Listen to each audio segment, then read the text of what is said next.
4ഉം 5/6 വിഷമഭിന്നം എന്ന വിഷമഭിന്നം ഇത് 4ഉം 5/6 വിഷമഭിന്നത്തിലാക്കിയാൽ കിട്ടുന്ന സംഖ്യ എന്നാണ് ചോദിച്ചേക്കുന്നത്. അതായത് നമുക്ക് മാറ്റാം. 4ഉം 5/6 എന്ന് പറഞ്ഞാൽ ഇത് രണ്ടും കൂടെ ഗുണിക്കുക. 4ഉം 6ഉം കൂടെ ഗുണിച്ചിട്ട് മുകളിലുള്ള 5 കൂട്ടുക /6. 4 6 കൂടെ ഗുണിച്ചാൽ 24 + 5/6 അതായത് 29/6 കിട്ടും. ഓപ്ഷൻ ഡി ആണ്. 29/6.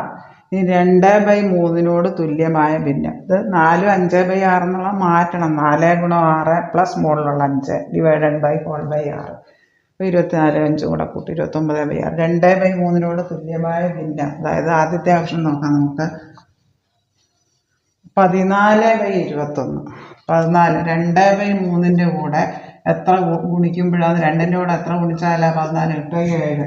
മുകളിലും ഗുണിച്ചാൽ അത് ഏതാണോ അതും താഴെയും ഗുണിക്കണം 7 കൊണ്ട് തന്നെ. അതായത് 14/21. അപ്പോൾ ഓപ്ഷൻ എ ആണ് ഉത്തരം. ബാക്കി ഒന്നും അടുത്ത 12/24. 2ൻ്റെ കൂടെ 6 ഗുണിക്കണം. 3ൻ്റെ കൂടെ 6 തന്നെ ഗുണിക്കണം. അപ്പോൾ ഇത് മാത്രമാണ് ശരി. 14/21.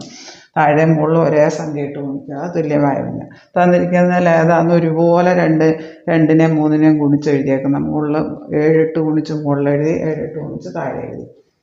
2/2ഉം 2/3 വ്യുൽക്രമം. 2ഉം 2/3 മാറ്റണം നമുക്ക്. അന്നേരം നമുക്കറിയാം.